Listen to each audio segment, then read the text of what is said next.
This is a horror game podcast. It is meant for mature audiences. It may contain adult language, violence, and sexual themes, as well as shocking revelations. Viewer discretion is advised.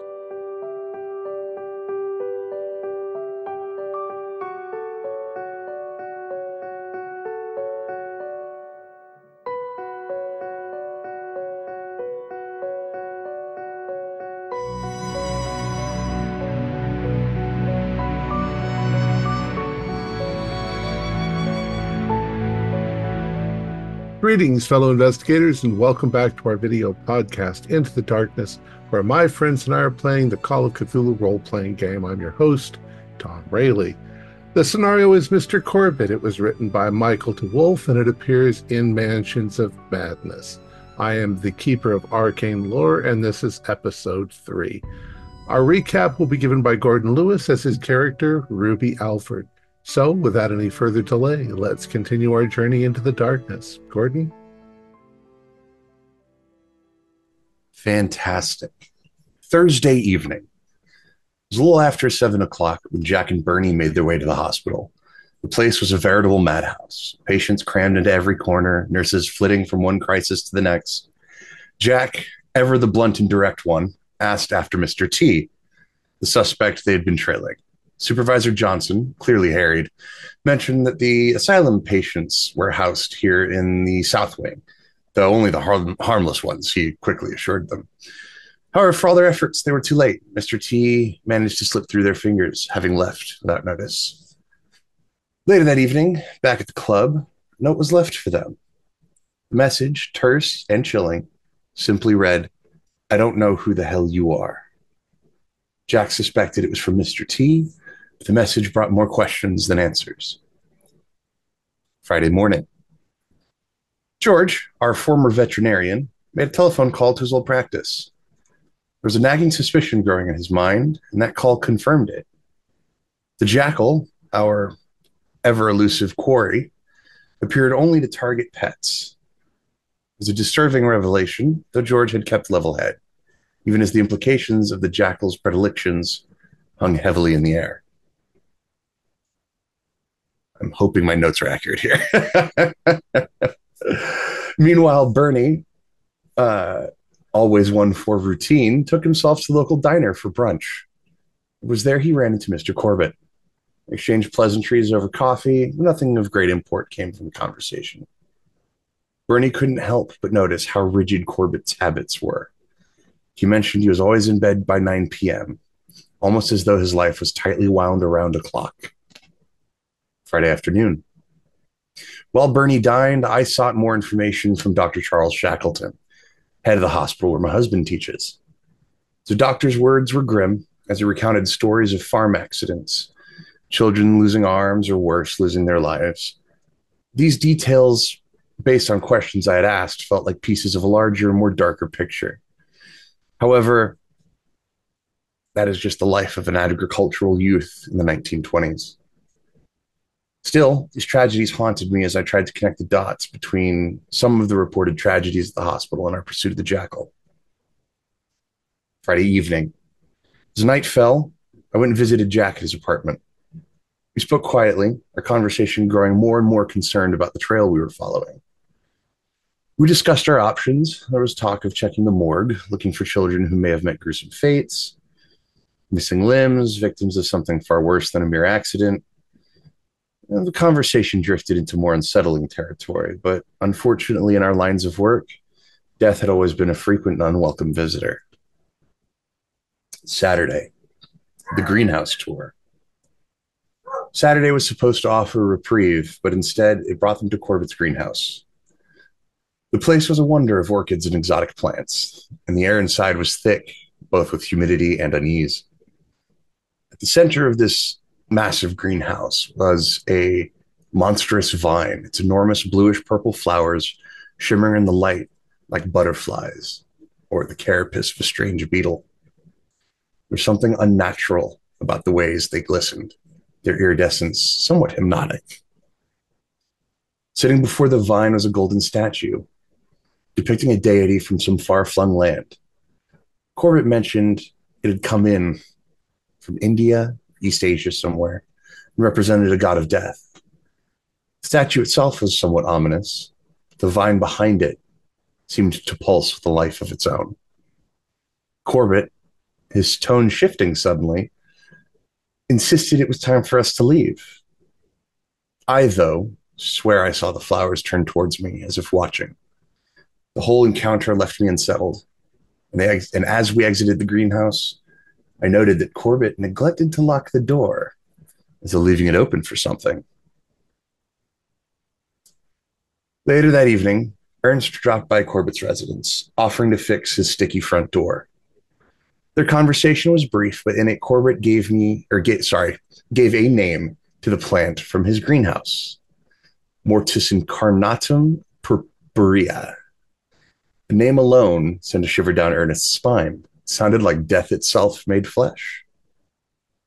Sunday morning. Sunday morning, as was his custom, Corbitt left his house at exactly 7 a.m. for his Sunday drive. I, ever watchful, saw my chance. I waited for Corbitt to leave and then made my way to the greenhouse. Cracked the door. What I saw inside unnerved me further. Those purple death flowers were no longer facing randomly, but seemed to have shifted, as if aware someone was here. I stepped inside and I was about to begin rummaging around when Mark, apparently having noticed my entry, came up from behind and followed me into the greenhouse. The confrontation between us was brief, but we both grew increasingly alarmed as we both noticed the flowers turning this time, all towards us, as if the plant was alive and watching.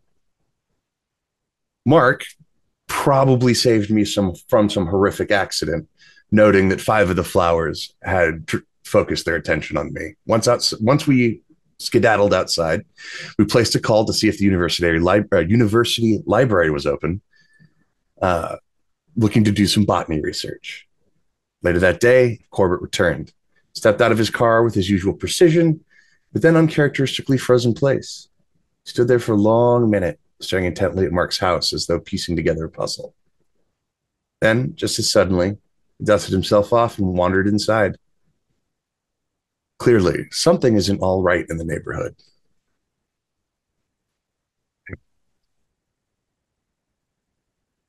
All right. Do we want to do anything more this evening, or shall we skip to Monday morning?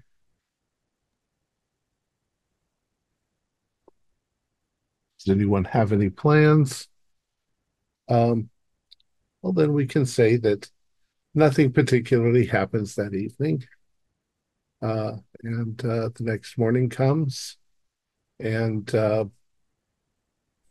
on schedule, Corbitt leaves and goes to work.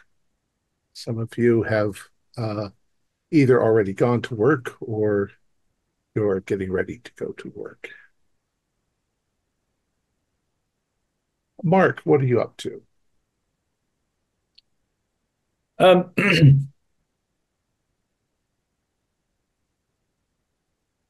I'm just gonna kind of put out of my mind my experience for the moment and just kind of push my way through work It's a new work today. day, or yeah, just going to Yeah, go on. just gonna focus and do that. Okay. George.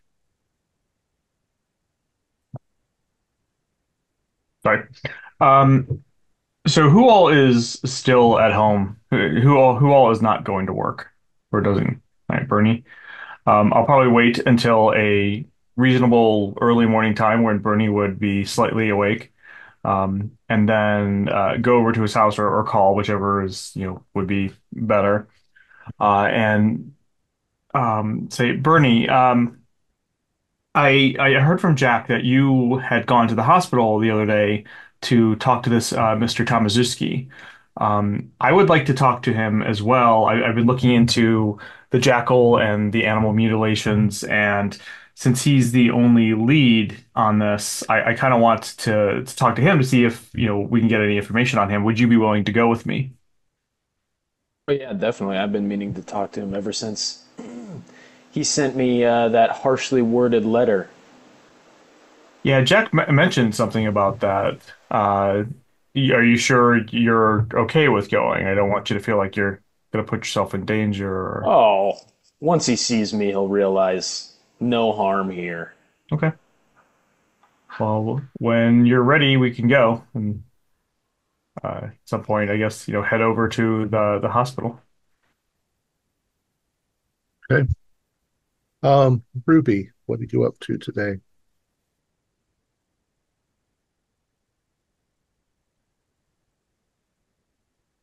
You're muted. Thank you. I will be attending to my caseload, but I think what I'm going to do is use any of my free time to. I guess the plant's kind of the only lead we have. Is there any chance I might be able to, uh, I don't know, make it to a library or something and look up some botany facts? Well, you're probably downtown, so the university isn't far. The regular library, sure. I mean, you're a lawyer. You probably take an hour lunch. Right. A 3 martini lunch, right? Yeah. Cool. All right. So I would like to do some research. Okay, so you're going to go to the library. Um, Bernie, are you up? Bernie, you're already going with George. Ernst, what are you up to?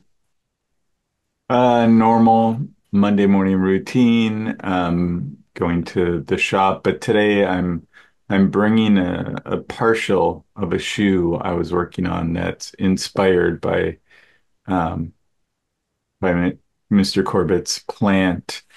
Um, and and then after, I was also planning to go to the library Okay. to look it up. And then Jack, what are you up to? I'm gonna go to work as usual, but while I'm eating donuts with the boys in the morning, I'm gonna ask a few questions about if they know anything about the animal killings, if they know who scoops them up, where the bodies are going. Okay. So let's see. Let's start with George and let's start with Ruby. All right, Ruby. Yes. You have a pretty heavy caseload today as you go through it, but you end up having um, at least an hour, maybe an hour and a half that you can kill in the middle of the day. Okay. So you're going to head to the library and or other places where you might do some research. What would you like to research? What would you like to look into?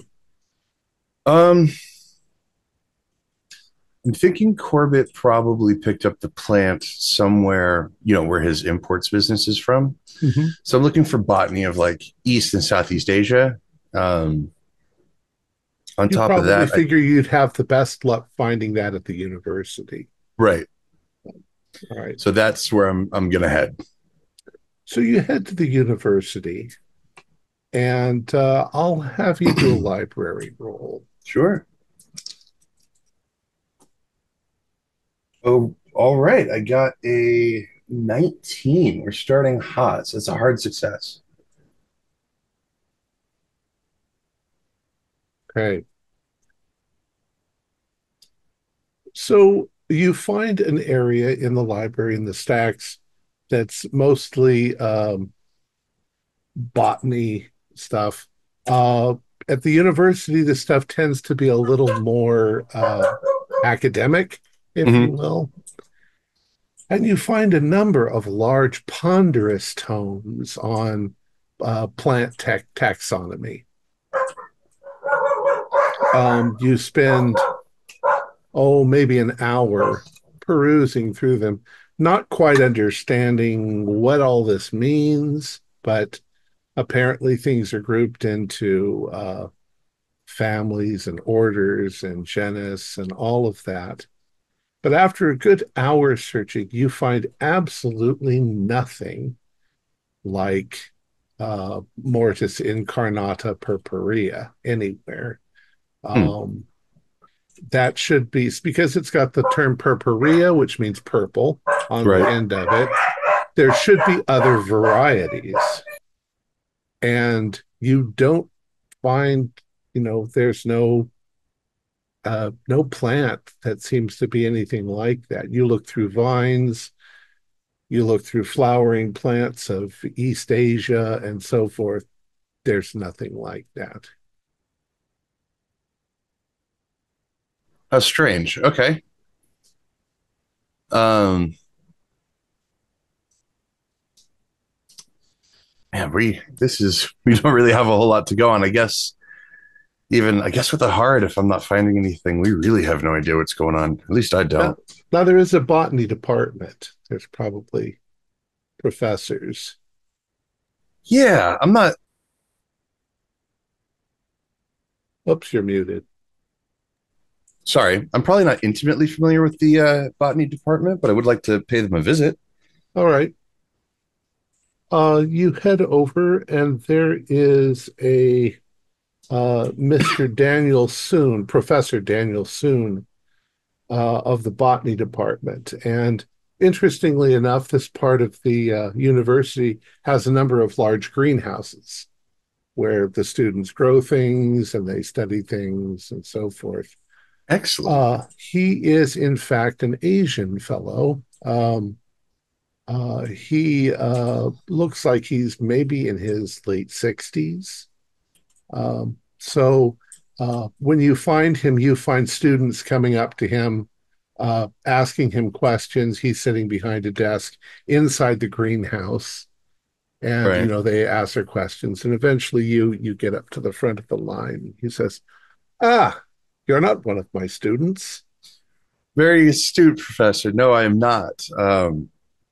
I am the wife of Dr. Alfred over at the training hospital. I had a Ah, quick yes, question for you, if you don't mind. of course, if I can answer it. Yeah, I am. I'm working on a particular case, and there seems to be a strange flower involved. Now, I've done some preliminary investigating of my own. I have a name, but I'm not able to find any references to it in the university library, and I was Hmm. hoping you might be able to help me out with that. You show him the name.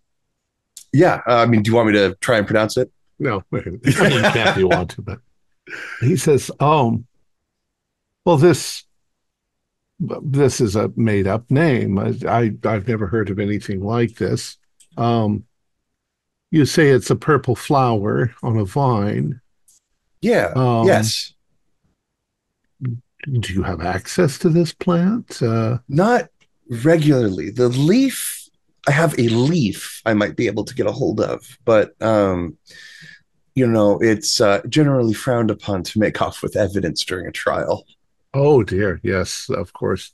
Now, if you can bring me a specimen of both a leaf and the flower, then I may be able to identify it. But this sounds like a made up name.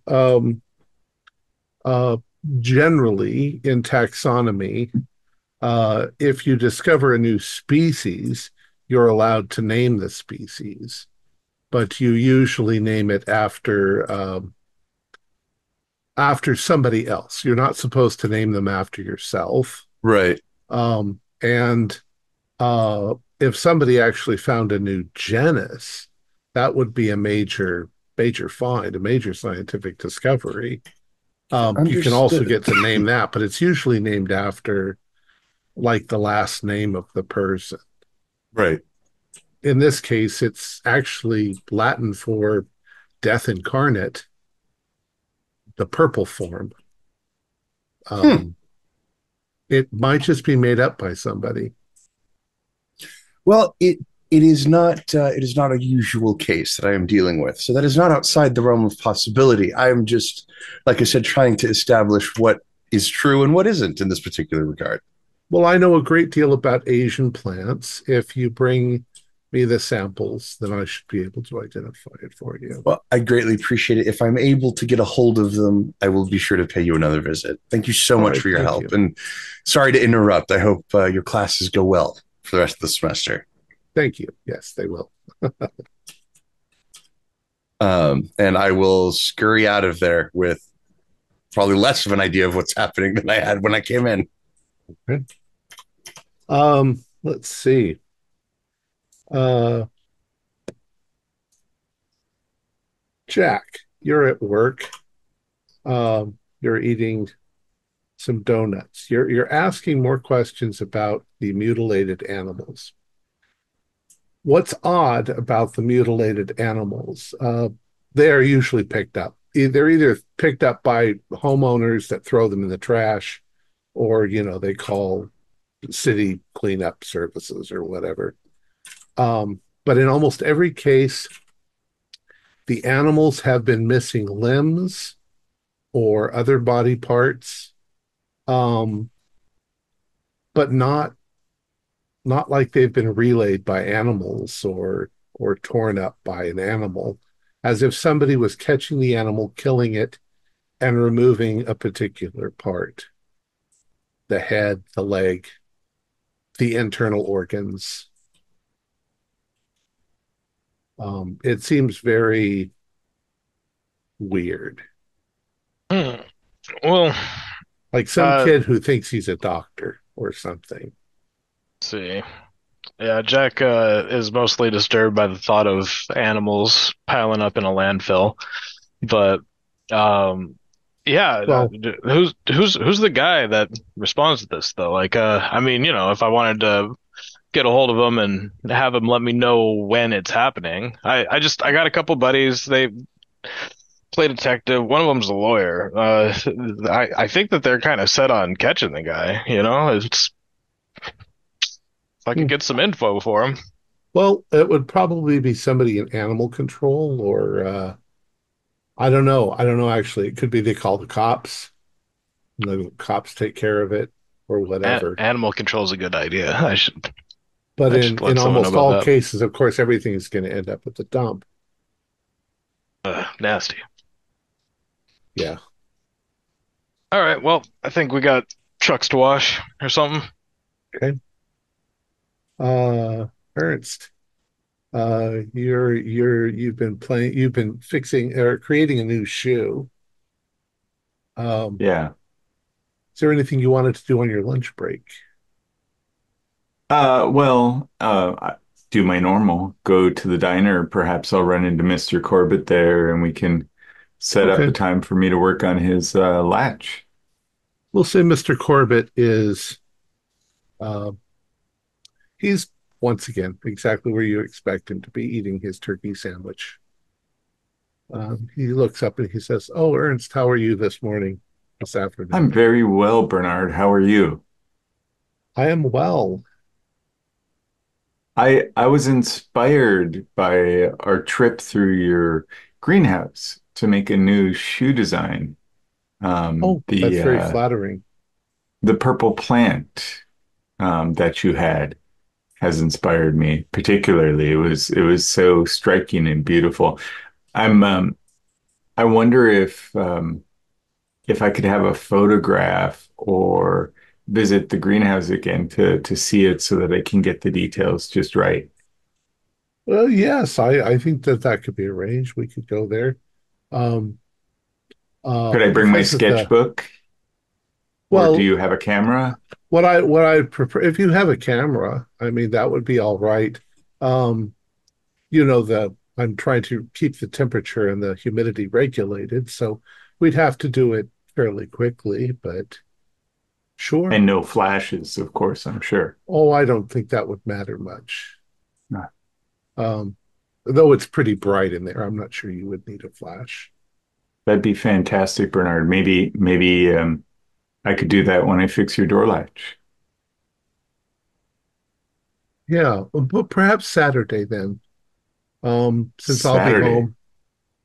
I'll be home, I'll be gardening.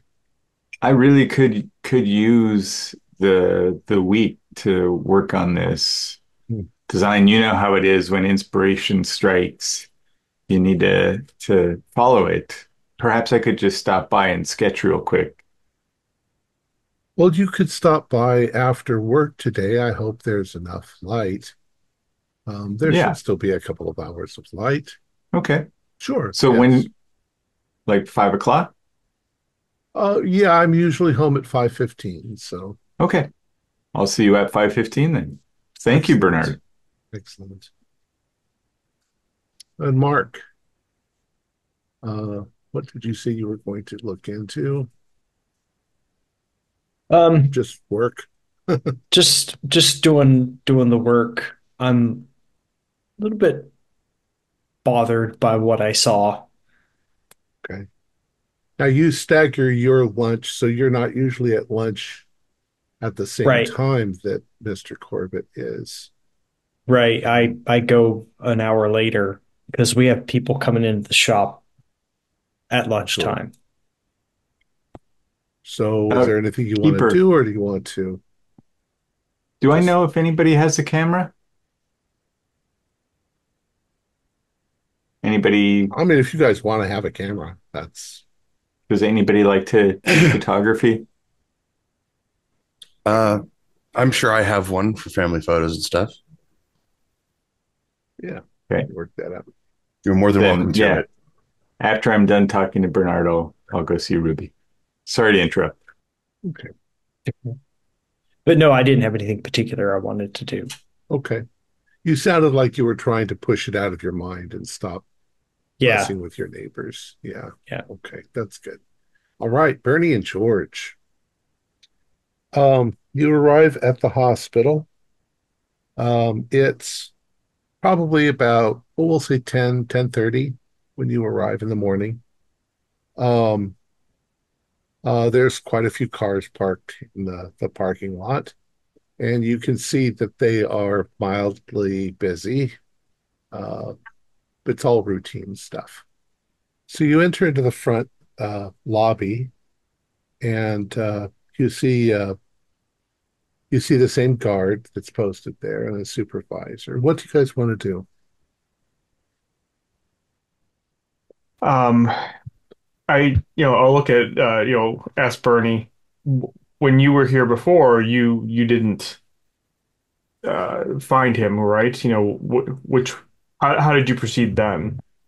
We just waited for him to get off work, but then we unfortunately missed him.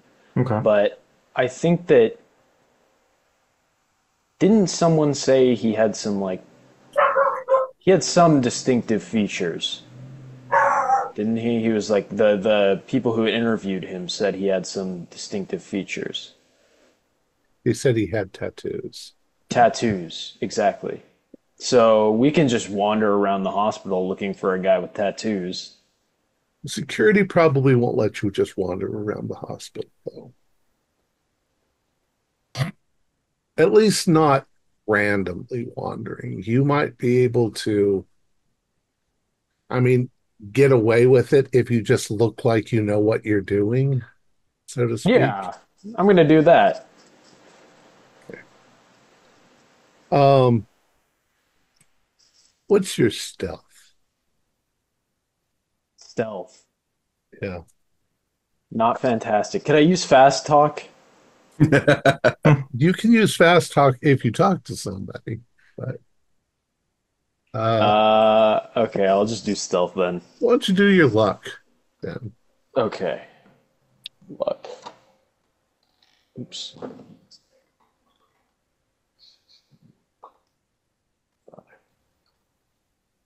And my luck is 65, right on the dot.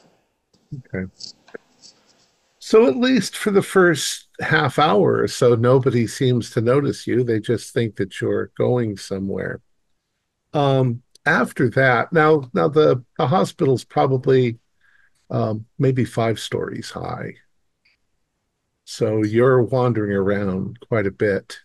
Um, there are some places you feel reluctant to go into because they look like they're more hospitally hospital, Right. they're not patients. Um, Eventually, um, as you are entering into one area with George, you're looking around. Um, One of the nurses, maybe the head nurse, she looks over at you. She says, excuse me, can I help you with something? I think I George swore. would jump in before Bernie can say anything, knowing how he is. Say, yes, my name is Dr. Montgomery. I'm looking for an orderly, Mr. Tomazuski. Would you happen to know where he is? Tomazuski, hold on just a moment, doctor. She immediately starts doctoring you. Uh, she goes and she looks at a schedule and she says, he's currently assigned to uh, uh, uh, um, floor 4. Okay. Um, he's on cleanup in one of the operating rooms. Okay. All right. Thank you very much. All right. We'll start heading toward there. And under my breath, as we're leaving, I'll look at Bernie and say, I am a doctor. I didn't say I was a medical doctor. You're a dog-ter. The dog. Am I right, guys? Come Get on. out. No laughs. Not one. Not one. All right. So up to the 4th level you go. There are a number of operating suites that are up here. It becomes very obvious to you immediately that 1 and 2 are currently occupied. There's operations going on there. The 3rd one seems empty, and as you come to the 4th, you can see the door is propped open, and you can hear the distinct sound of wet mop on the floor, And as you sort of come up to the door and look inside, there's a young man. Looks like he's maybe in his very early 20s. He is mopping the floor. You can see that he has the orderly outfit that he's wearing has splashes of God knows what. You can see that there's still quite a lot of blood and stuff around the operating table, which he is mopping up. He is working hard. He's whistling. You can see that he has a number of tattoos on the back of his arm. They don't look like sailor tattoos. They look like some sort of homemade things. Recognize. Oh, sorry. Well, they're kind of hidden by the sleeves. Okay. You also notice the glint of what looks like a necklace that he's wearing. You're just seeing the back of it because he's facing away from you. But he's whistling and he's mopping up the floor. What do you guys do? I guess, open the door, walk in, and say, Mr. Tomaszewski. He stops what he's doing and he turns around and he says, yeah. And I'll pull up my hand to shake his and say, Dr. Montgomery, this is my friend, Bernie Watts. Bernie Watts. Musician. Yeah, you left a message for me. Yeah, I wanted to talk to you. Who are you people? What do you want? We're taking an interest in the animal mutilations, and we saw that you had been a person of interest. Obviously, we don't think that you're involved, but we're hoping that you could shed some light as to other areas that we can look at. We're trying to track down this so-called jackal. To be clear, you're saying you people, like you've heard of us before. The only time I had contact with you was when I called you. So if there's any other shit going on, that wasn't me. So why are you here? Who sent you? Nobody sent us. We're just, but as I said, we saw that your name associated with the case that from the paper, and so we just wanted to ask you a couple questions. That's all. You guys can do a psychology roll on it. You. No. Afraid not. No, not even close. Right. Even without passing the psychology roll, you can tell that he is extremely cagey all of a sudden about what you guys are saying to him.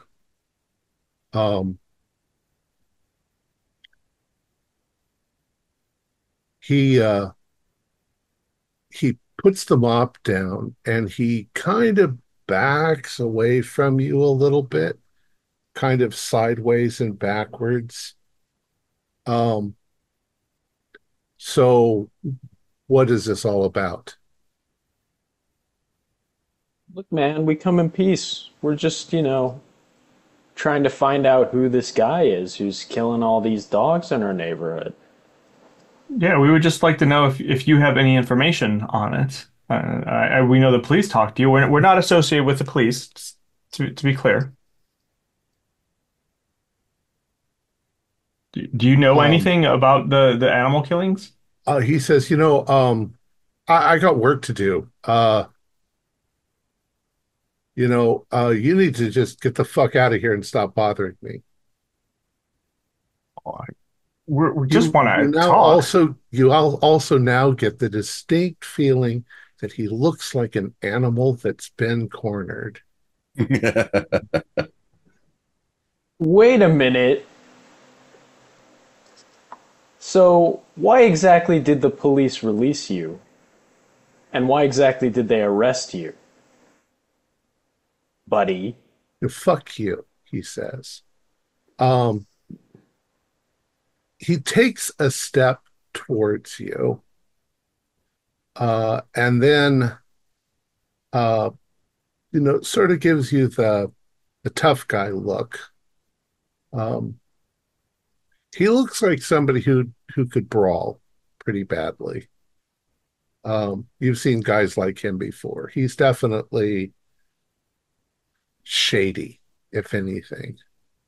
Um, I'm gonna look at George. Just George look like he's gonna fight or run if I get punched. George would probably attempt to help, but George George is has not dealt with exactly the dangerous strongest animals. guy. Yeah, yeah, and yeah. I think once you say that, I would recognize that and put my hand on Bernie's chest and kind of try to back him away a little bit and say, Mr. Tamazuski, we're not here to cause any harm. I apologize. I don't want uh, to upset you. If this is not a good time, then it's not a good time. Would there be a better time for us to talk to you? And take a step back as I'm saying this. He says, "Look, I got a job to do," and he grabs hold of his mop, pulls it out of the bucket, and then very fluidly and quickly swings it around and attempts to hit you with it. Go ahead and do a dodge roll. Yeah, this is not going to end well. Nope. Uh, he got a 98. So in the process, you basically get a big wet splash of water across your front. But he then bolts. He comes running right at you, kind of in between you, to shove you out of the way. And he starts running down the hallway that you were just in. What do you guys do? I'm going after him. I Going think after him? I would be shocked for a second, and then once Bernie takes off, start following Bernie. All right. So what ensues is the quintessential hospital chase. Him pushing things out of the way, possibly grabbing a cart with stuff on it and pulling it in behind him to block your path. But a couple of things happen. One is he hits, as he's coming to the end of the hallway and it turns the corner, the floor is slippery. And he hits that slickery part and he goes sliding just another couple of feet and he hits the windowsill on this. The glass shatters. He screams and he falls from the fourth floor window. There's glass that's shattered. It's everywhere. There's water on the floor. People come running to see what happens. This is what's happened. And to Bernie, as you get past the slickery part of the floor and to the windowsill, and you look down, you see Tomaszowski laying on the cement outside under the window, and some woman who was just happened to be heading into the hospital is screaming as a pool of blood is pooling around his body. But I'd like you to do a spot hidden. Actually, I'd like you both to do spot hiddens. Regular. Failed. Bernie, when he hit the windowsill, his wallet fell out of his pocket, and it's laying there right at the bottom of the window. Yeah, I'm definitely picking it up and just without saying or looking at anybody, like in The Godfather when he's leaving the restaurant, I'm just going to be like, let's go. Come on. What? George is obviously in shock, but we'll follow along with Bernie. We're going now. There are suddenly people, of course, come running. Some of them look out the window. They see that he's fallen. They're like, "What happened? What happened?" Somebody said he was running and he slipped.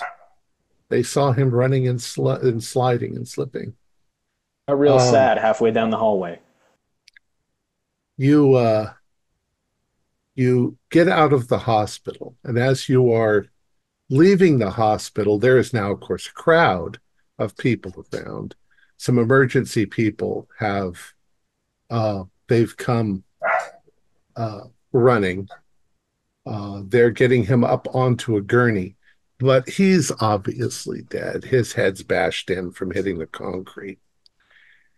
And you can see that he is wearing a necklace around his neck that in the fall must have flipped out of his orderly thing.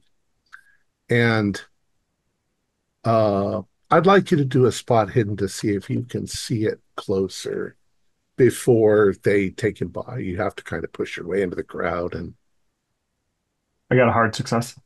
oh, so George, you only get a glimpse of it, but it does look like this.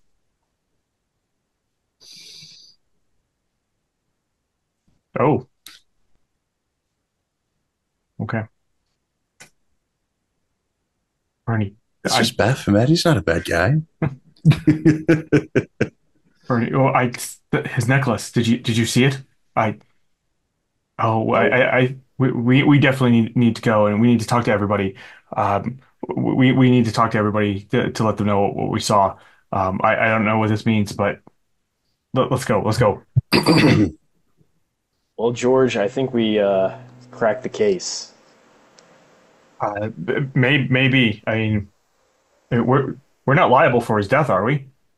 I mean, we were just he was running, and he tripped. We Oh. Okay. Dude. There were a number of witnesses who saw him run and slip. All right. The head nurse probably came over and says, "I told you no running in the hospital." All right. So you managed to leave. There's quite a lot of hullabaloo going on. You get in your car.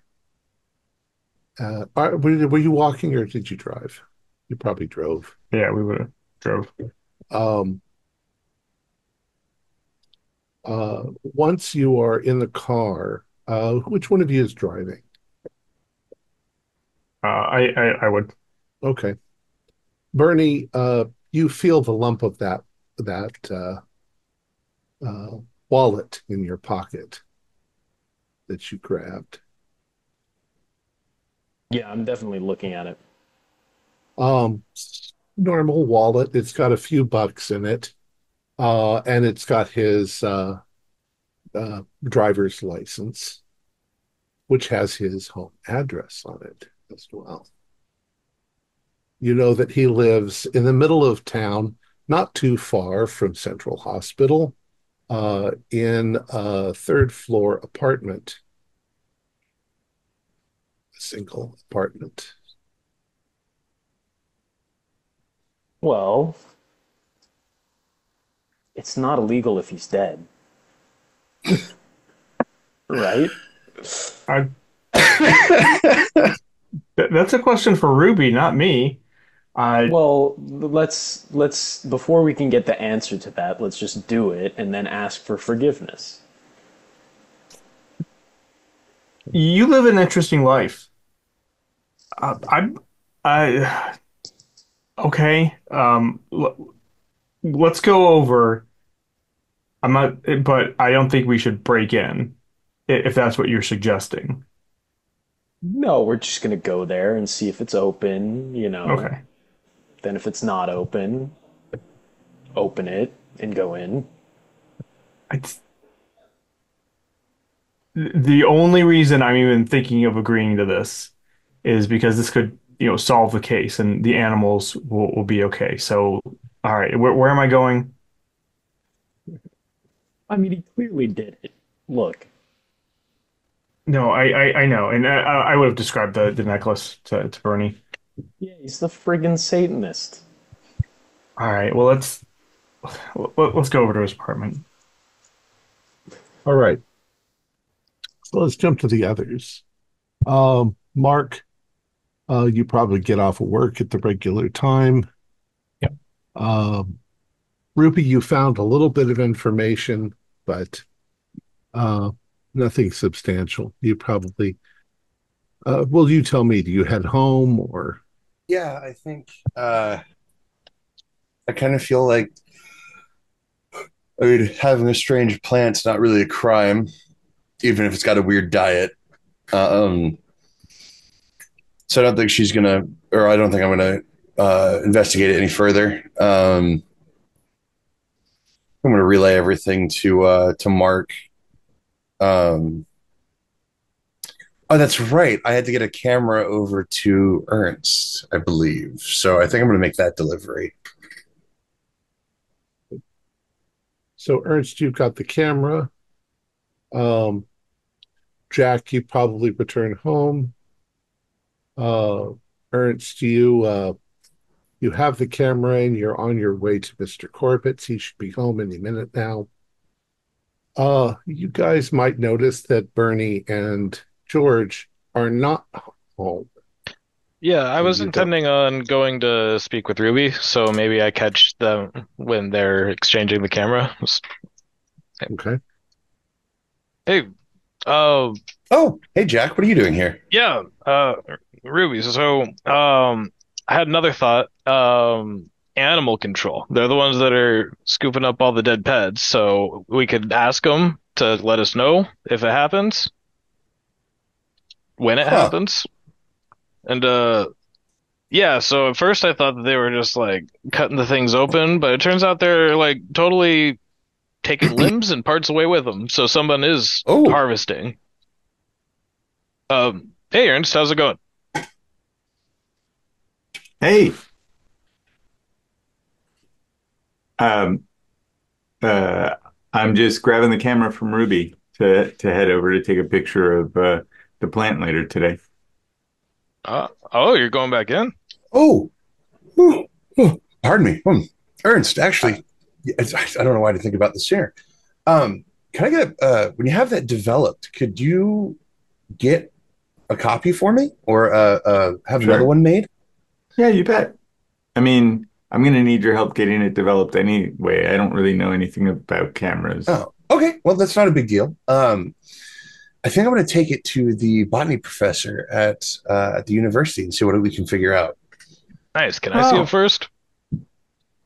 Well, oh, you mean the photo? Yeah, I want to know what that thing looks like. Oh, that's right. You didn't come in with us last time. It's too hot. I don't want to go in do there. you know how to use a camera well, Jack? I just push the button. I don't know. I Make you think that's stand there Come for a with and couple take the minutes. picture. I don't know how to work this thing. No. I got something going. Yesterday, George came over and asked, like, he said that he was gonna go chase after this guy at the hospital. I was, just wanted to talk to Ruby real quick before I go meet up with him. Actually, we're gonna yeah. do that about 7 o'clock. And I think he might have been inviting Bernie, even though I told him that might not be too good of an idea. Was there something else you needed, Jack? No. I just thought that you would like to talk to animal control because you were talking about the little hands or whatever, right? Little hands? Children. Specifically, why are you looking for kid hands? What was that about? No. Because people are taking dog hands. Right. You said that people are taking like specific dog like animal parts. Yeah, limbs, organs. But I'm not like in the market for the hands of children, Jack. I'm trying to find out. I know. I thought that everyone was going after this jackal guy. You're doing something with dead kids? I didn't. What's going on with that? So I'm trying to figure out because what I saw, right?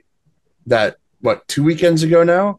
What I saw was not like the part of an animal. So I'm wondering, or was trying to figure out if our dear neighbor, Mr. Corbitt, was doing something strange with the remains of dead children. Corbitt thing? It was a fungus. He said it was Mr. Corbitt is killing kids? I didn't say that. I'm done.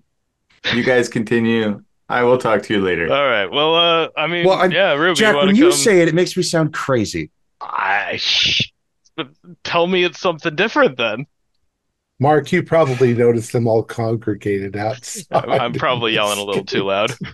Yeah, I'm gonna saunter out there. Be like, hey guys, how's it going? You don't want to get involved in this, Mark. Ruby's talking about some crazy stuff. She's saying that she still thinks that Mr. Corbitt's killing kids.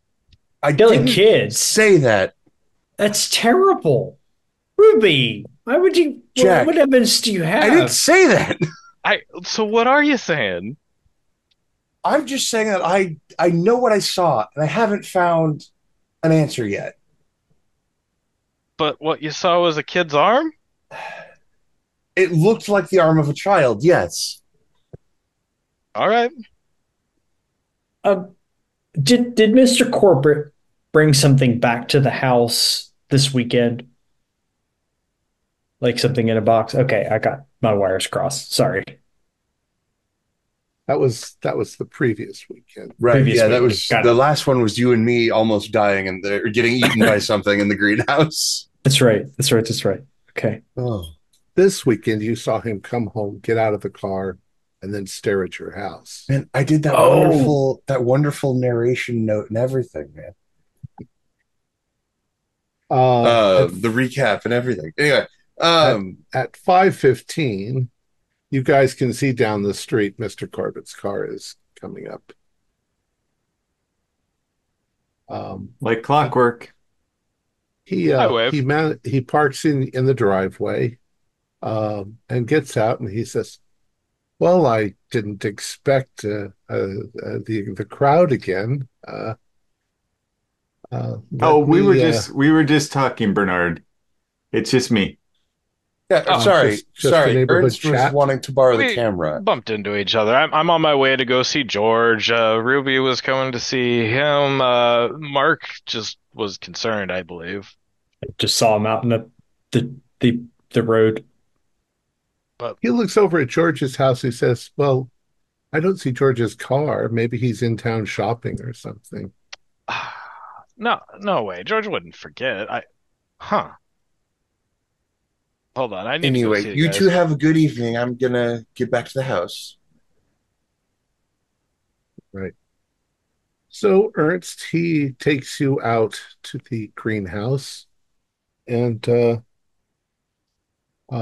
he shows you inside. He takes off his business jacket, and he very carefully hangs it over something outside the greenhouse because it's steamy and hot inside. And there's still quite a lot of light coming in. This is summer. Um, he says, well, let's come inside. Let me close the door behind us. Um, it's it's in full bloom. It blooms about 9 months out of the year, Goodness. and it produces seeds. Um, why don't do we have a tripod or something so that you can get a good steady picture? I don't know. Ruby, did you give me a camera on a tripod or? I mean, yeah, I don't think they had handhelds in the. Oh, they did. Yeah, they had Okay. brownies. Kodak made them. Yeah, it's probably one of those. I can't imagine. I don't imagine Ruby as being the kind of person who's going to go through the headache of setting up an entire contraption. We'll just have to be quick and careful. I would suggest perhaps this flower here or this cluster of flowers here. But get the camera ready and then step up to it and take the picture, take a couple of pictures, and then step back away from it. Yeah, I do exactly that. And while I'm doing that, I also ask, so where is this plant from, Bernard? Is it Indonesian or? It's from the Himalayas. And Oh, as you are standing there asking and taking pictures, you do notice that he's keeping a close eye on the plant. okay. Like oddly. Well, yeah, he's talking to you the way I'm talking to you right now. He's watching the plant. Okay. Well, is everything okay? Do a luck roll. Okay. Yeah, I'm just Oh yes, kind of like, everything is fine. I'm just looking for any kind of signs of deterioration. It's a very sensitive plant. oh, as long as it's not the greenhouse, then it's going to collapse on us. Oh no, no, this is a well-built greenhouse. I get a regular success on luck. Okay. There's a moment when you take a couple of pictures that he suddenly puts his hand on your shoulder and sort of pulls you back and says, try these flowers over on this side. Okay. And you take those, and now he's looking, you can see distinctly that he's looking back at the flowers you just photographed. And I'm going to look where he's looking. Yeah. I can still, I assume it's a top-down camera, so I can keep pretending to take pictures and look where he's looking. Right. I don't know. He just seems concerned with something, but not so far you don't see anything happening. But you're only in there for a couple of minutes before he's like, okay, I think you have enough pictures. Oh, yes. Thank you. Does he seem anxious? A little. Yeah. Yeah. Yeah. Yeah, I only have base in psychology, so. Well, you can try psychology if you want. Okay. No, failed. Yeah. The only thing you can tell is that he just seems overly protective and concerned. You're just not sure whether he's overly plant. You're not sure whether he's overly protective and concerned about the plant or about you. Okay, fair enough. Anyways, he smiles and says, "All right, that's good. Yes, yeah, I'd like to see pictures of those, or I'd like to see prints." Of course, I'll make you copies. He's ushering you out, and he occasionally glances back. Before he ushers me too much, I'm looking to see, is there like a fallen petal or leaf or something? There's not. There doesn't seem to be any dead things on it at all. Got it. Okay, great. Yeah. Though I will let you do a spot hidden. Okay.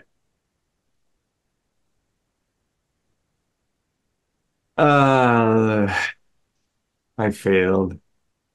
Too much. Okay.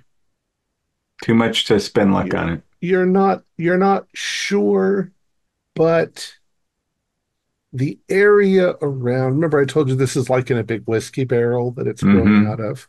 Mm-hmm. The area on the ground. So let's see. How's his greenhouse constructed? It looks like there is, oh, I'm going to sneeze, or I'm not going to sneeze.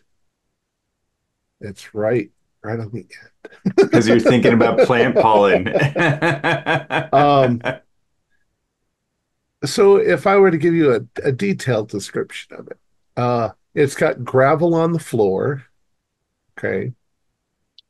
It's got wooden benches, one big one in the middle, and then the ones around the outside edge. There's a couple of layers of brick that go around the bottom, and then it's glass above that. Okay. So what you notice is that um, there seems to be some sort of residue on the gravel that's right around the barrel, Mm. like like the gravel sort of is a slightly different color. You'd almost guess off the top of your head that it's a little wet, so the gravel's a Mm-hmm. little darker, but you Mm-hmm. don't really. It's not that pronounced. You just it pops into your mind as you guys are leaving the greenhouse. Okay. He says, "All right, Ernst. I'm curious to see how those pictures turn out. You know, Oh, I there's qualities about those flowers.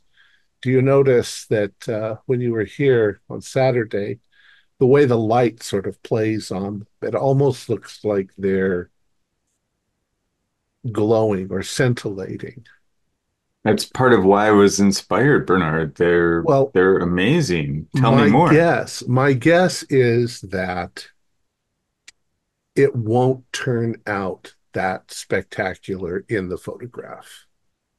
And the Oh, reason why it looks that way, at least one of my theories is that the petal itself seems to reflect two different colors, two different frequencies of light. And one color goes into one eye, and one color and the other color goes into the other eye. And your brain is trying to reconcile that.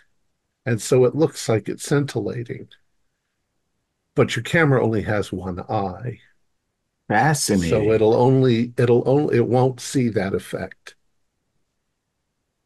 I Some plants and animals have this effect because it attracts birds and insects and things like that for I wonder pollination. if there's some way I can mimic that in my shoes. Perhaps does the plant um is this caused by a certain something in the plant? Maybe we could collect some of the leaves or Well, science hasn't been able to figure it out yet. I think that it might be on a molecular level. It might be so small that we don't have microscopes powerful enough to see what's really mm, going on. hmm. But So I that's can't my like guess. powder up the dried leaves and put them in the pigment and No, I don't think that there's any actual pigment. I think that it's a quality of the shape I of the see. leaf. I see. Oh, the shape of the leaf. Well, that's fascinating, Bernard. Well, And yeah, if you ever want to discuss it more in depth, I mean, Saturdays I am just gardening. well, I'll be working on the shoe this week, and I'm sure I'll have more ideas. And so, I'll um, be curious to see it. yeah, and also if you have any more thoughts on how I might be able to reproduce that scintillation, that particular style, please I don't. don't hesitate to let me know.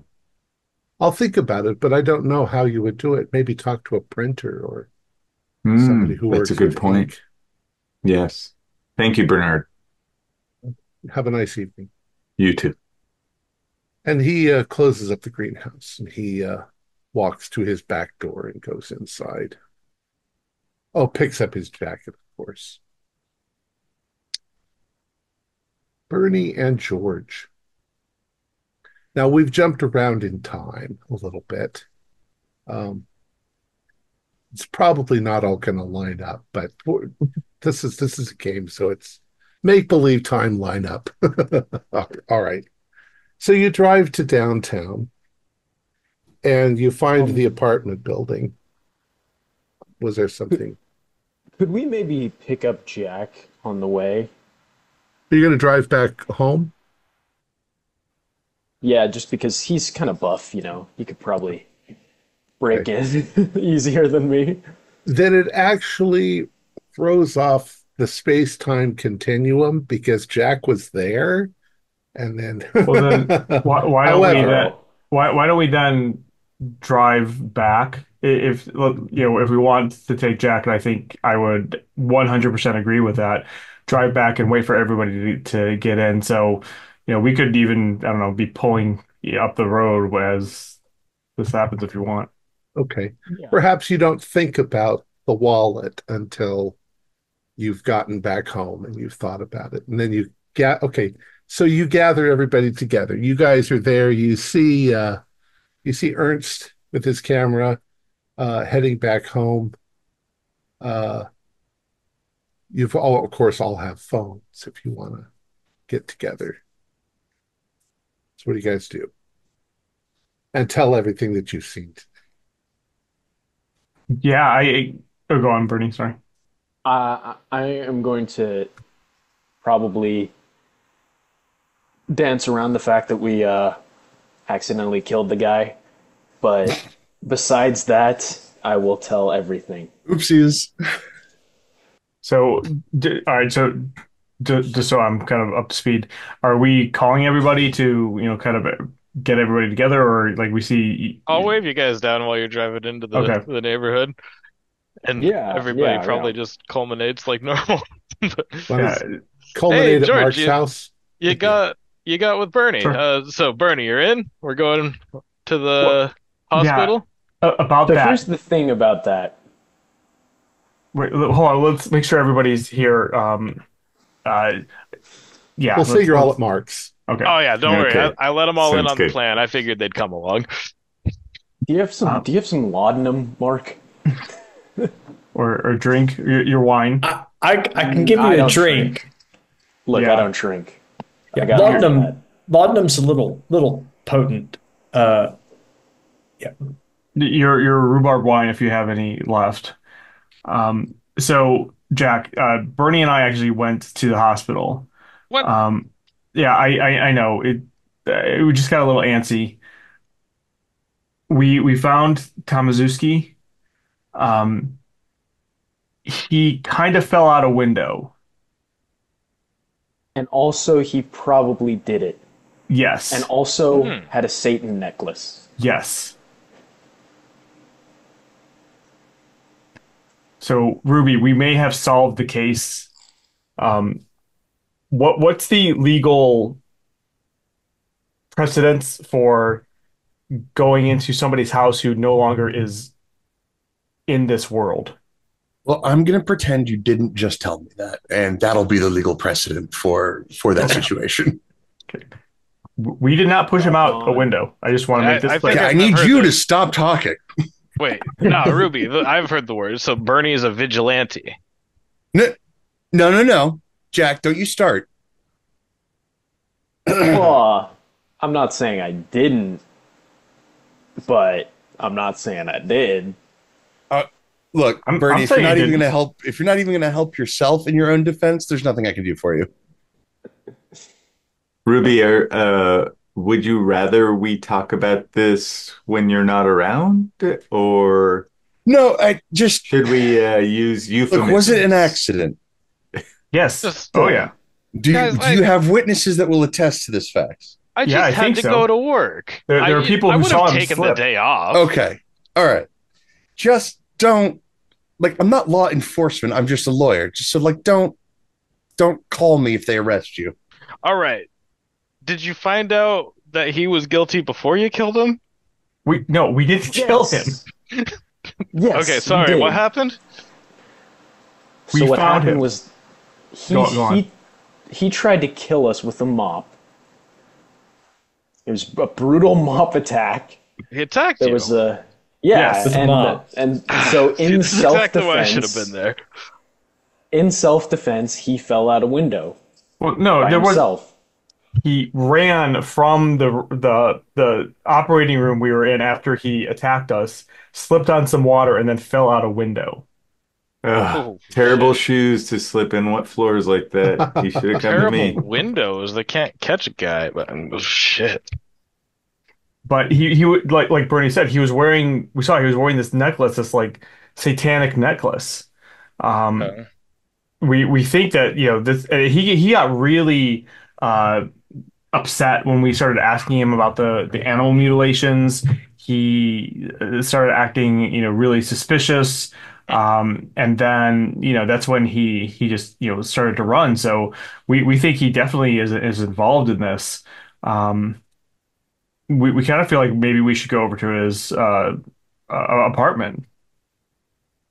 Oh yeah, and his wallet fell when he was falling. It fell out of his hand into my pocket, and I just discovered it now. Whoops. I'll be sure to return it to him at a later time. By going to his house and leaving it on his By going chest to of his drawers. house and leave it. There we go. There, perfect. Oh, well, that just seems like the neighborly thing to do. Yeah. To Well, leave but it where it could be found. not only that, if Ruby, if we can prove that he was the killer, isn't this something that you could take to the police? I mean, yeah, He's but already dead. right, but it would put sort of those cases to rest. It is something we could take care of. Still doesn't answer. You have the weirdness going on with Mr. Corbitt, though. Well, but What? if Do you the think that animals Mr. are Corbitt? still being mutilated, then we know it wasn't him. Oh, Yeah. we should probably tell him. Yes. Wait. Him? Why? Who? Because he was here when we were talking about the mutilations. He seemed to have, he seemed to be interested in it. I mean, wouldn't he want to know that, we found the killer? You want to go tell Mr. Corbitt that you guys hunted a man down? Well, when you put it like that, I mean, I just we did okay, not. okay. So, and now you want to break into his house. Don't you guys care about going to jail? How much money do you two have? Just Well, how about I told Ruby to get in contact with the animal control people. She probably has already, knowing her.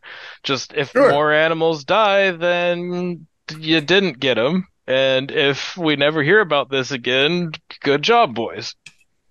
In or out, Jack? Are you in or out? I'm gonna need Come you guys to on. lie for Come me and say on. that there was suspicion that the house was on fire.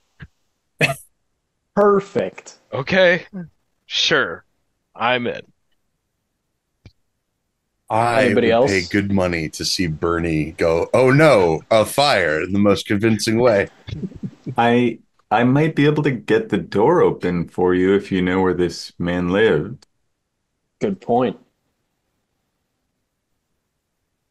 Bernie was able to Right. convince George to go get involved with all this, and he just convinced a man to die. I know Kung Fu. All right. I mean, yeah, I'll go snoop around a dead guy's house. Wouldn't be the first time. So are you all going to go? Why not? That seems crazy. Sounds like a I'm nice- sorry. That just seems crazy. I'm suffering from some really bad FOMO right now, and I think I need to go. Yeah, if you don't come, then you're gonna miss out. All right. Yeah. Yeah, I'll let you guys go then. I'm not gonna go tripping I'm gonna with- leave them with- up to their criminal shenanigans as with well. 5 people. This is good though. We got 2 people that can throw bail if we get arrested. Okay, so 4 of you are going then? Just Mark, 3, I Bernie, think. Jack, and George?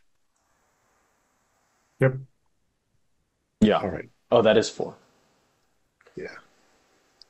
And Ernst and Ruby are staying back. Correct. All right.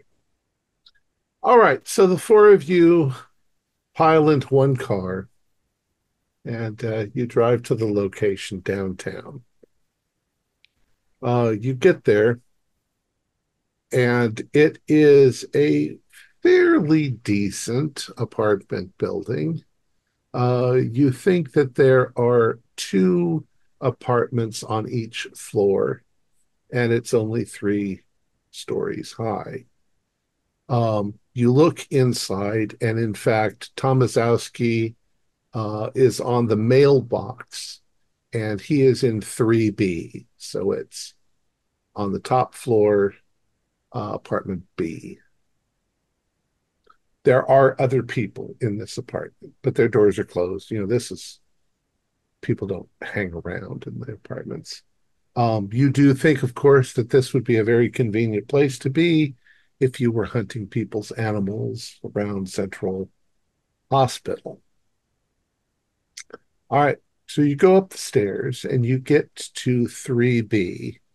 The door is, of course, locked. Oh, darn. Well, we tried, guys. Yeah, I guess you're right. Jack. Come on, Jack. What do you want me to do? Kick it down? Clearly there's a fire inside. Look. The smoke alarm's going off. The neighbors are gonna hear. They're gonna come ask questions. Beep, beep, beep. There's no smoke alarm. However, there is a fire escape outside. Although Perfect. everybody can see you on the fire escape. Does anybody have nimble fingers? Anybody have lock picking? No. Ernst does.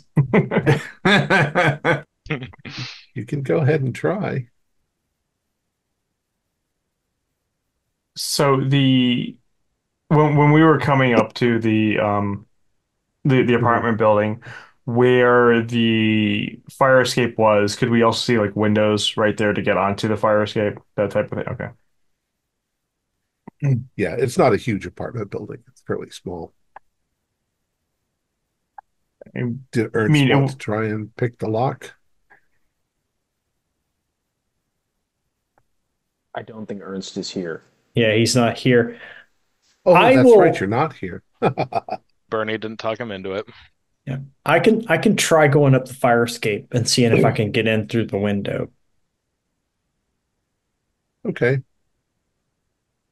I will simply have you do a luck roll. Okay.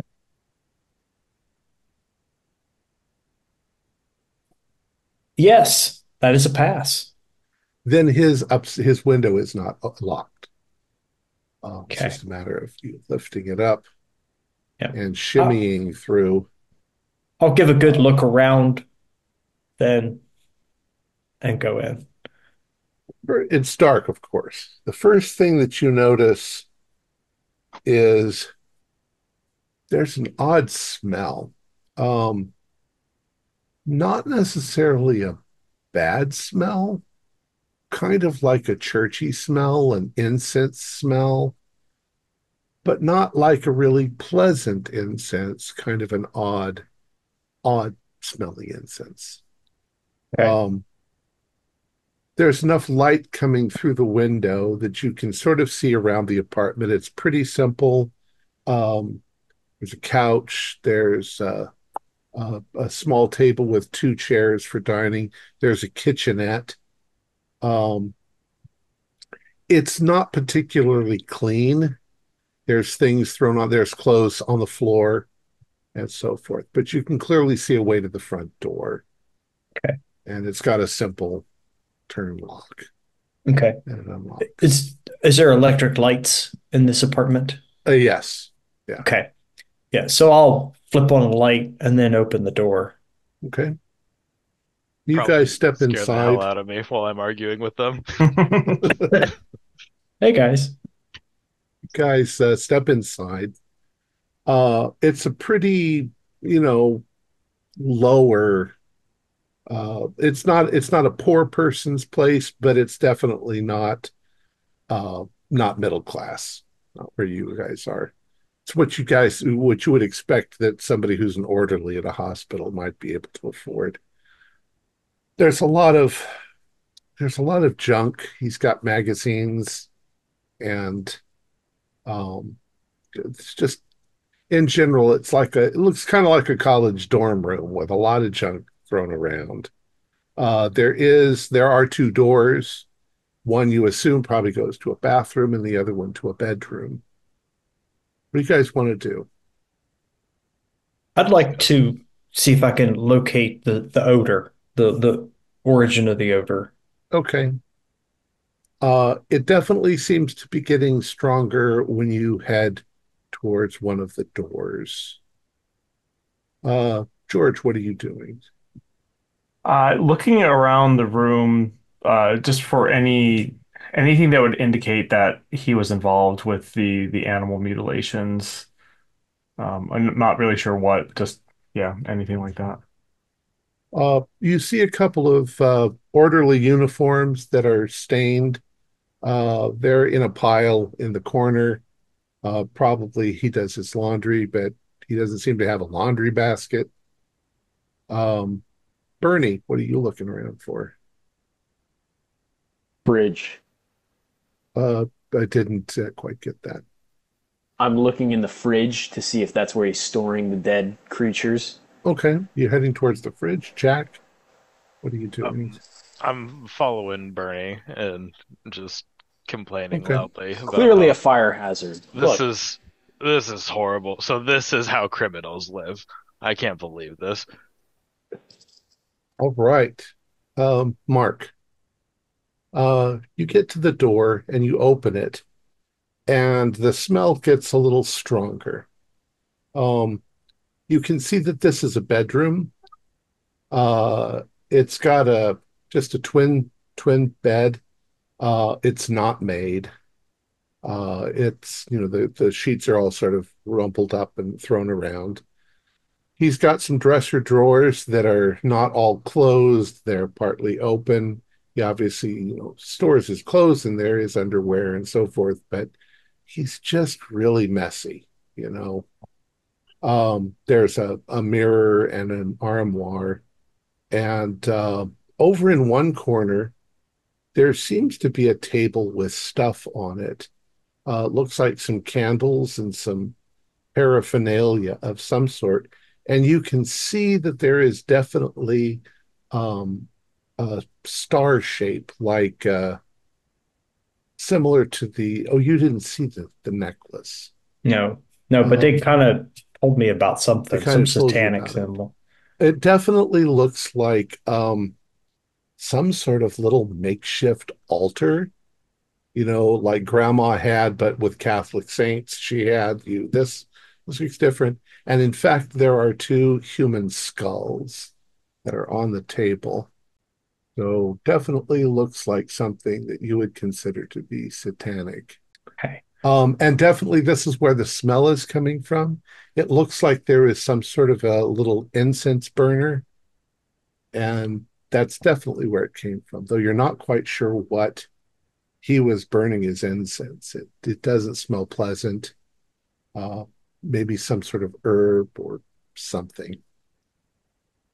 Okay. Yeah, I'll just kind of do a search around this altar area first. Okay. Um, Looking there, you find that, and you definitely find some sort of indication that he was showing devotion. The candles have definitely been burned. The incense has been burned. It looks like there's a place on the floor in front of the altar where he's been bowing down and maybe going all the way to touch his forehead to the floor as he's doing it, like almost like a Muslim prayer. Um, George, where were you going? If I'm not finding anything in the like the main living area, uh, I guess we'll go wander into where Mark is and start looking around there. Really just looking for any. Well, I there's guess at another this point. door. There's Okay, then yeah, then go to that one. you open up that door, and it is definitely a very small bathroom. Uh, there are damp towels, things that have been strewn around, and very quickly you begin to notice that there's drug paraphernalia. Mm. It looks like you're not sure what it is, but there are a number of vials of various colored liquids. And you probably also find things like morphine and laudanum and maybe even opium that are in his medicine cabinet. None of it's neat. His sink itself needs a good cleaning. Uh, it's pretty unpleasant. Let's see. Jack and Bernie, you've gone into the kitchenette. Bernie, you go to the fridge. You open up the fridge, and looks like Mr. Tomaszowski doesn't like to eat his vegetables because you don't see any vegetables in here at all. There are a few pieces of meat which appear to be things that you would get at the butcher, but there are also at least three things back here that are wrapped in tinfoil that seem oddly shaped, like, I don't know, smaller than a leg of lamb, but kind of shaped like it. Well, who dares wins. Let's open them up. All right. You open them up. I'd like you to do a sanity roll because what you do find are, in fact, animal parts, cat's legs, cat's tails. Pass. Yeah. Just take 1 point because it's gross. Yeah, he's got a little bit of a collection in here, at least three or four of them. You also notice that he's been doing things to them that you're not quite sure what it is, but there are places on them that he has shaved off the hair and he has scratched symbols into the flesh of the meat. There's also places on there that look like maybe he took a taste as he was doing these horrible things. Yep, you Is did it. there? Yeah. Is there a freezer? There is a freezer. You check the freezer, and there's quite a few others, including a few animal heads that are in the freezer.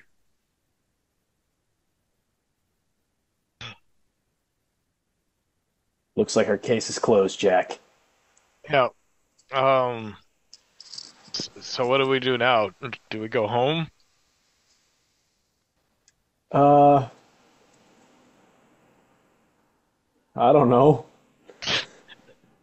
I, hold on. I remember when I was talking to my cop buddy, he said one of the bad ones, like he was talking about. Is there a satanic cult of pet killers in our town? Is there more than one of this guy? That's a good question. I think you should talk to your cop buddy and tell him to look in Corbitt's All right, apartment. hold on. There's a phone here, right? Well, if we call the cops now, it's going to be a little bit. It's okay. I'm a fireman. I think there might not be a phone in this room. There might be a phone all the way down in the lobby, but I don't think Tomaszowski can afford a phone, and they probably can't afford a phone in every room of this apartment building. All These right, aren't. you know what? Hand me a couple of those dog heads. I'm just gonna throw them out in the hall and we'll leave, and the neighbors will figure it out. if you say so. Jack, do you want to put them in something, or did you just I'm want to just throw gonna them chuck out? them on the floor and tell everybody we're leaving. All right. Um, Well, sorry, one thing before we leave. Does he have any books in here?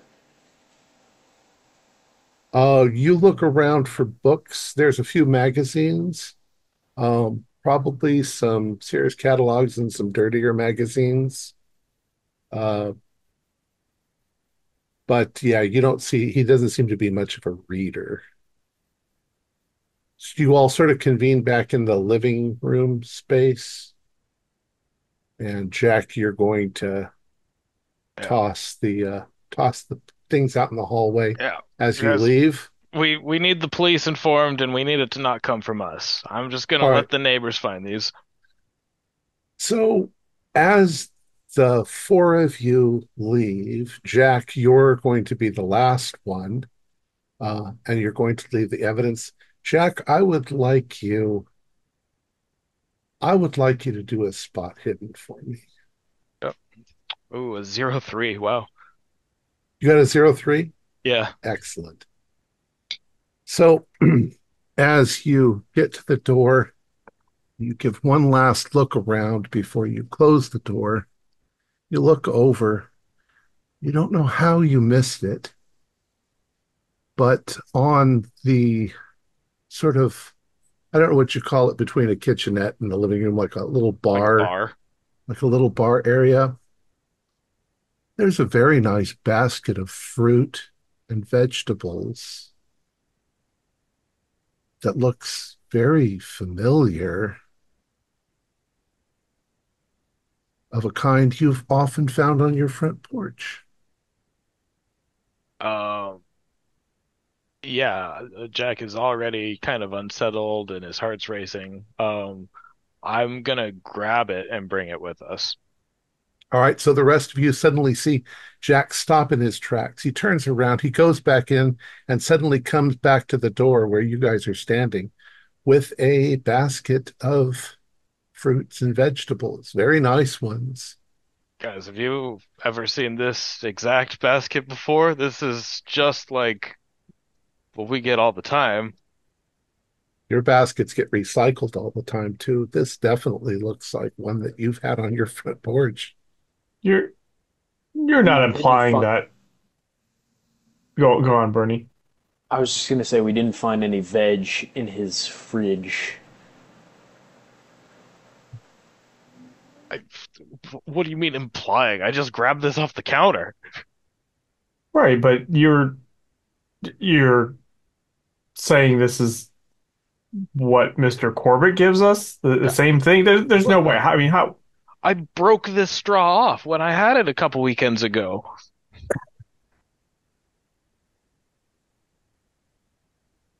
What?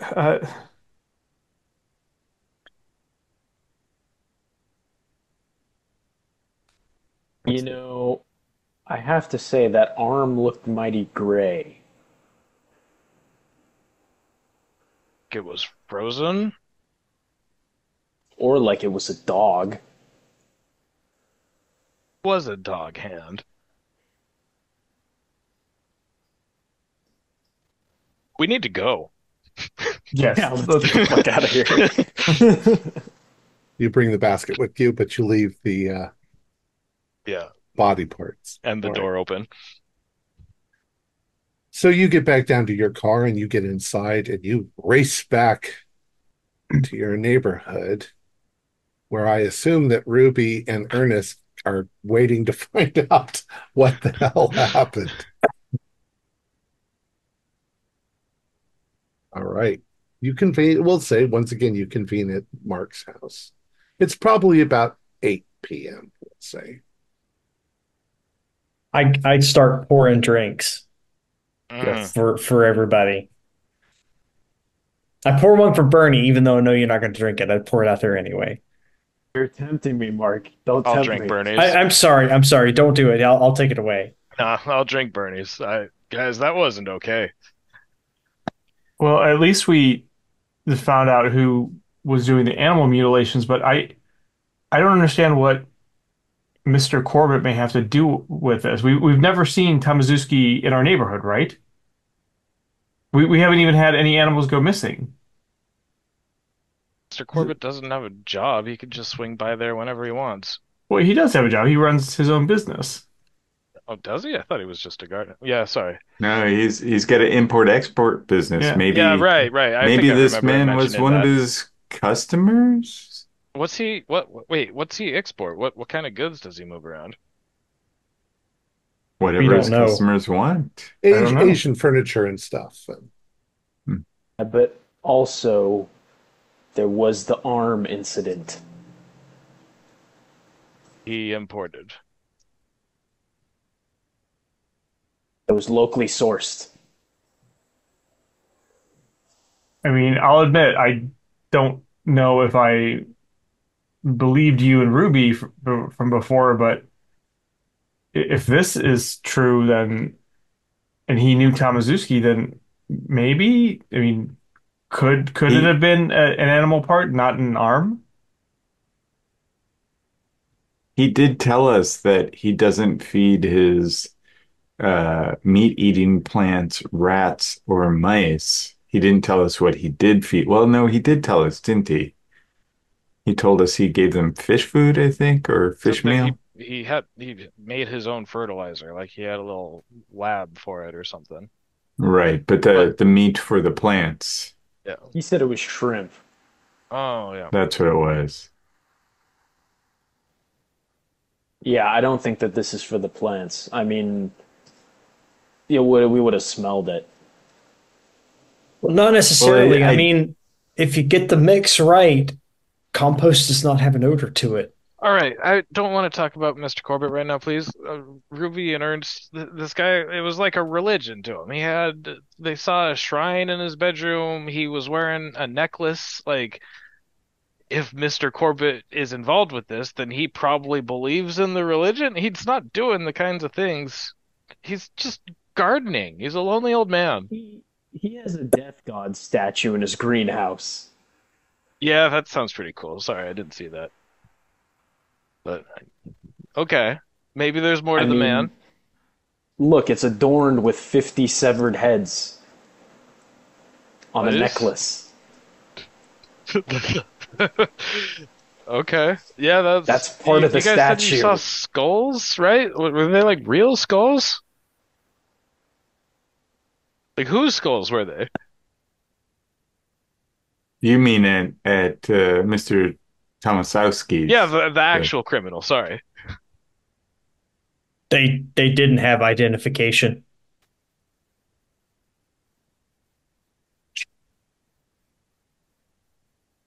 I trust you, Mark. You know that they're real.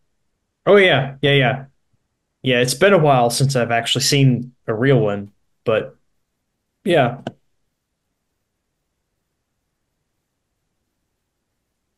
Look, there has to be something perfectly logical about this. I mean, Bernard, he's he's a pillar of the community.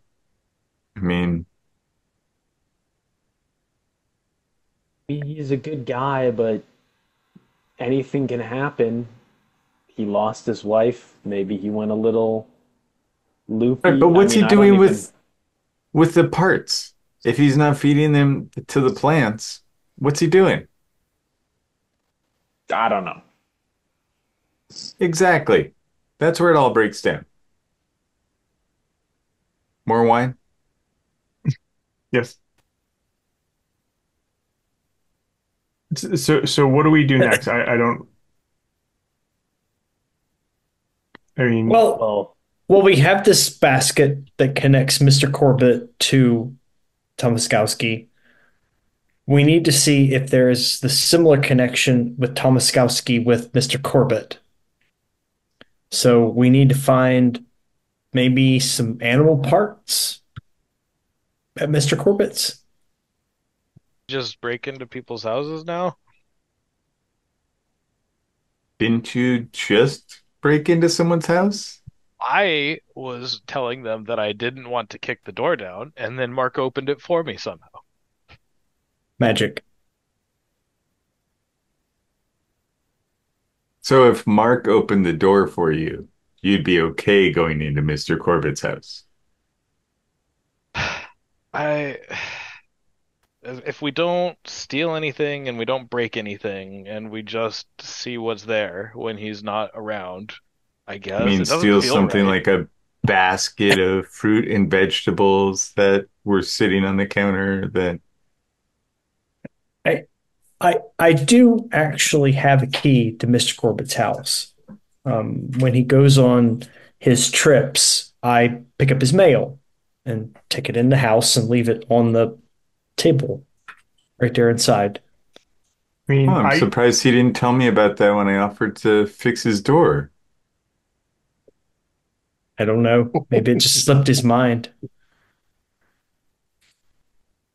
Ruby's Ruby, been Seem awfully talking this quiet. time. Um, I was wondering why you were so quiet. yeah, I was also wondering why. I was like, is no one? What's going on? Sorry, I just found out I've been muted this whole time.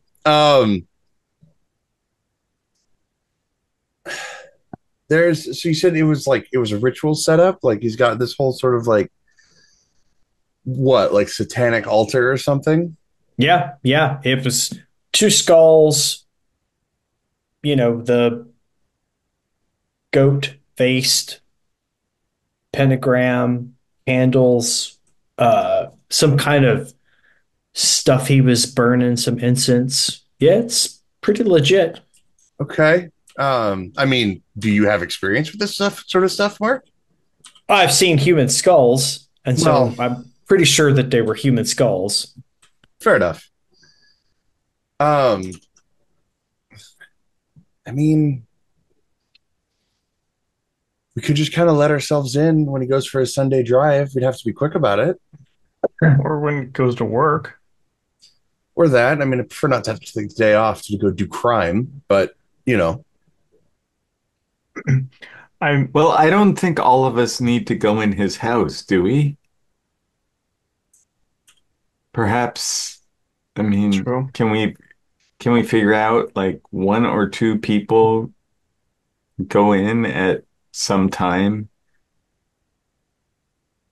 Hmm.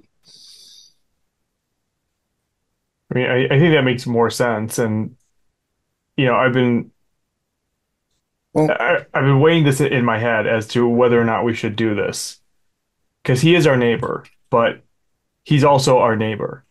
And if he is involved in this, I mean, this is just me talking out loud, but we could either call the authorities and then, cause a huge ruckus for potentially no reason. We could ask him, and if he is involved, he's not going to tell us the truth, or he's going to be insulted. So this seems like the best way to confirm or disprove our suspicions without potentially upsetting somebody, assuming we don't get caught. Well, the good thing is if the dead orderly was the person providing Mr. Corbitt with the animal parts, he'll no longer be getting them. And so what are we really trying to stop? It's a well, I good Well, mean, point. I don't you think really feel comfortable living next to a, you know, I don't know, animal body part dealer? Harvester. exactly. Well, if he's just using them to feed his plants, I hardly see that there's a problem with Yeah, it. yeah. Maybe this is all just a big misunderstanding, and that is just how one goes about getting those parts to feed his plants. I want to ask him before I break into his house. I want to ask him. But we've already asked him, Yeah, right? but I want to ask him differently. So you want to ask him, you just want to straight up ask the man, hey, have you I been working with a satanic pet mutilation guy Yeah, I to I feed want your to animals or walk to feed up your pet plants? and knock on Mr. Corbett's door and say, "Good afternoon." I mean, I'm not saying that I'm doing this. I'm telling the group that I want to go knock on his door and say, "Hello, Mr. Corbitt. Would you happen to know anything about a satanic cult that murders pets?"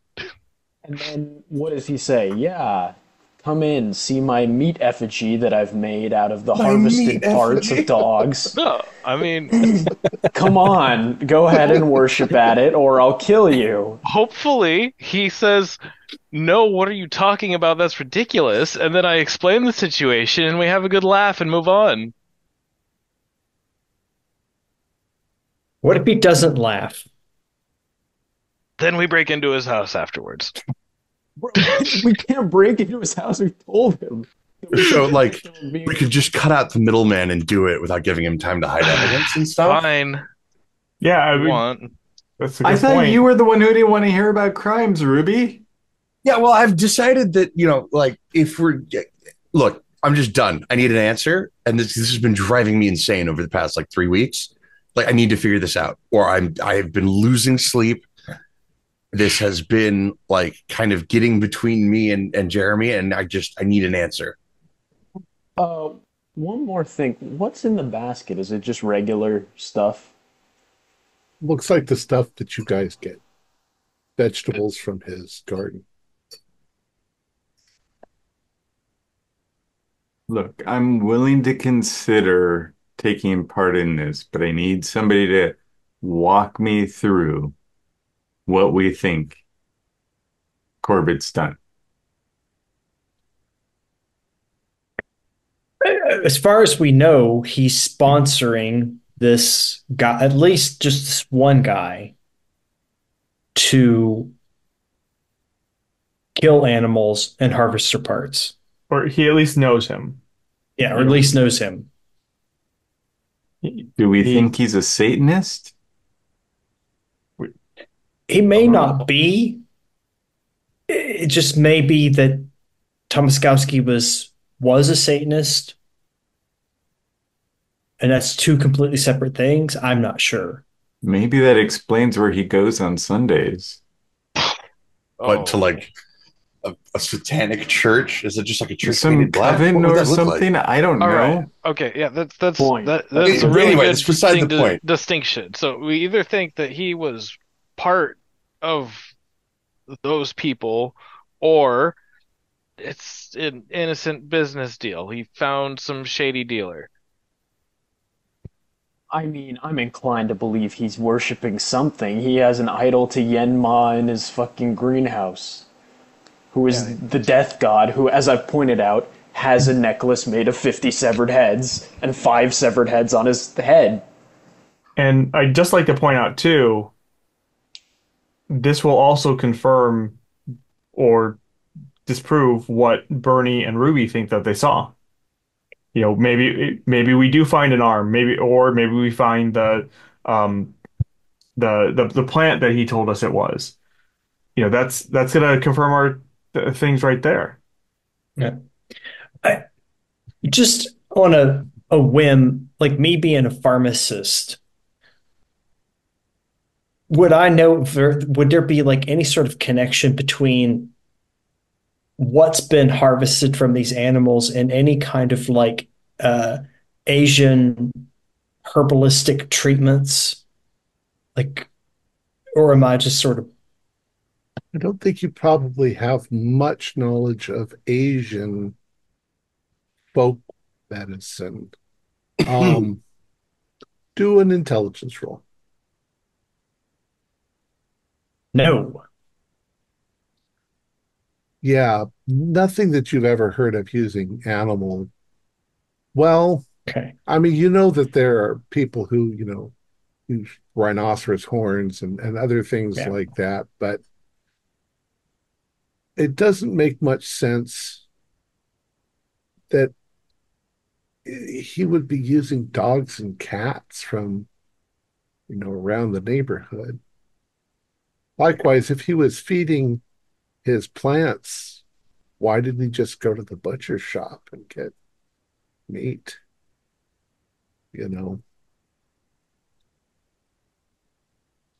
Well, a thought occurred to me from my vast pool of intelligence that we could follow him on Sunday There's a and see plan. where. Because, look, what if he could go back to the guy's apartment, and then we would know he's visiting his apartment, or he could go, like Ernst was saying, to the, Church of Satan or whatever, and then we'd be like, oh yeah, he's a Satanist. We Here's could my one split up issue. that way. Split up. Yeah, and I'm not saying that that's not a bad idea, but it's the first. Aren't we all getting together on It's the 30th. the 30th? 30th. But it's Monday, right? Correct. All right, so in a couple days, in 4 days, we're going to be all getting together for the 4th of July. Right. Mr. Corbett's going to be there. Are we going to be able to act normal around him if No. we don't know? See, exactly. I agree with Jack. If we wait until Sunday, which is almost a week away, and this happens, I just don't think that we can do it. I think we need to do it beforehand. We're hanging out with Mr. Corbett on the 4th. I'm asking him. Yeah, let's do it before. Let's do it before. We can follow him on Sunday as well. Yeah, I mean, but maybe we'll have a better idea by then too. So are we doing this tomorrow or when? Yeah, and look, the guy's like a nuclear clock. He goes to work, he's not going to be there, and we're his neighbors. So who's going to catch us? It would only be us.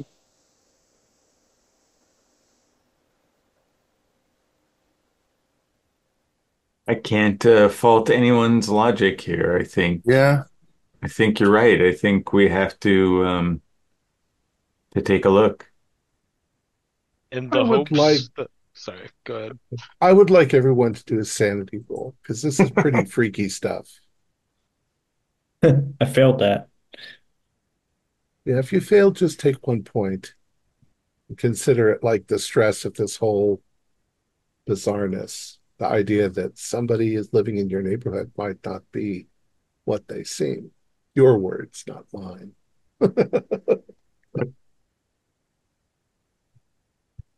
Um, all right. Well, something is going to happen that might change your plans. The next morning, what time were you planning on going to his house? What time does he usually leave again? Probably, we'll say 7:30. Now his place opens at 8. Uh, it probably doesn't open till 10, so he probably leaves around, 9:30. I would say we get together, shortly after he left and wait about half an hour and then go over. Okay. So what happens, however, is um in the morning, something happens that you haven't seen happen, at least not for a long, long time. But your newspapers are delivered by delivery boy who comes on his bicycle and tosses them up onto this. And today somebody the kid tosses one up onto Mr. Corbitt's porch. And if you might be watching, he opens the door and picks it up and goes inside. Maybe since the barbecue, he's become curious about what's in the newspaper. Hmm. Time goes by in the morning, and then right about, let's say 8:30, he exits the house. He is dressed to go to work, but he doesn't go to his car. He walks across the street to Mark's house. Knocks on your door. I answer. Good morning, Mark. Morning, Mr. Corbett. How are you this morning? I'm doing well. How about yourself? Well, I have a rather distressing situation. Um, Oh, I was contacted late last night by the New York Port authorities, and apparently one of my shipments, there seems to be a problem at customs. So oh, I am going to have to take a little trip to New York, and I probably won't be gone for more than 2 days. But if you wouldn't mind picking up my mail and putting it on the in the foyer. absolutely. Not a problem. Thank you so much. Um, I'm probably going to I've got to go into work to get everything going, but I'm probably coming right back home. Uh, Okay. I have to book I have to book my travel and everything to get there. Yeah, it's quite an ordeal to do it last minute like that. Yeah, but if they don't clear those shipments, then I have, this is my business. So Oh yeah, absolutely. So did was there a problem with the paperwork? Somebody not pay the right fees? they have questions about some of the contents, and I mean it's the same stuff I bring in all the time, but the Port Authority and the customs people, Hmm, I think it's their job to make things difficult.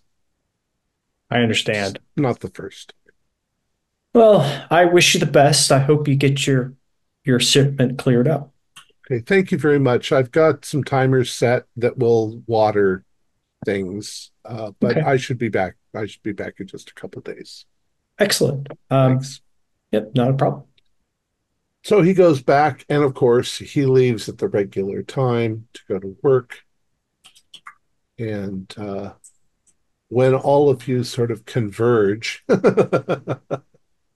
Mark tells you that he's actually going to be leaving and be out of town for a couple of days. So you might have a more lengthy uh, time to investigate. Well, that's perfect. Let's take our time. Let's make sure he's gone. And